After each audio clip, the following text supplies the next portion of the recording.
TET review মামলায় বড় নির্দেশ সুপ্রিম কোর্টের, কর্মরত শিক্ষকদের জন্য টেট পাশের সময়সীমা বাড়ল।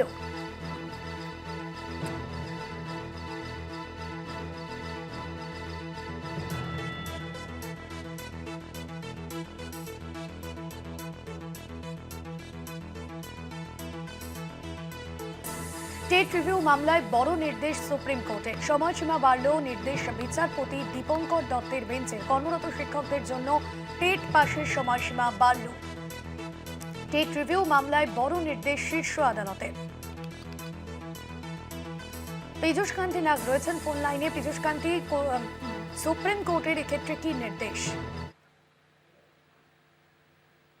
একটি মামলা দায়ের হয়েছিল, সেই মামলায় যে সমস্ত কর্মরত শিক্ষকরা এখনো টেট পাস না করে সেই কর্মরত তারা নিয়োগ হয়েছেন, তাদের ক্ষেত্রে সুপ্রিম কোর্টের একটি নির্দিষ্ট নির্দেশিকা ছিল যে তাদের সকলকে কিন্তু টেট পরীক্ষায় উত্তীর্ণ হতে হবে এবং পরীক্ষা দিয়ে উত্তীর্ণ হওয়ার পরেই তারা কর্মরত থাকতে পারবে।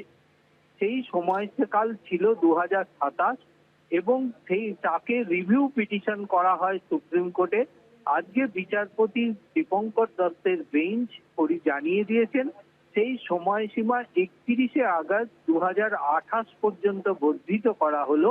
অর্থাৎ 2028-এর মধ্যে যে সমস্ত কর্মরত শিক্ষকরা রয়েছেন যারা টেট পরীক্ষায় পাশ করে নিযুক্ত হননি, তাদের ক্ষেত্রে সুপ্রিম কোর্টের নির্দেশ প্রত্যেককে আগামী দিনে টেট পরীক্ষায় বসতে হবে এবং টেট পরীক্ষায় উত্তীর্ণ হতে হবে। উত্তীর্ণ হবার পরেই কিন্তু তাদের এই পদ বহাল থাকবে। অর্থাৎ 31শে আগস্ট 2028-এর পর কর্মরত যে সমস্ত শিক্ষকরা টেট পাস করতে পারবেন না, তারা কিন্তু তাদের কর্ম হারাবেন, এমনটাই নির্দেশ সুপ্রিম কোর্ট। একদমই, ধন্যবাদ।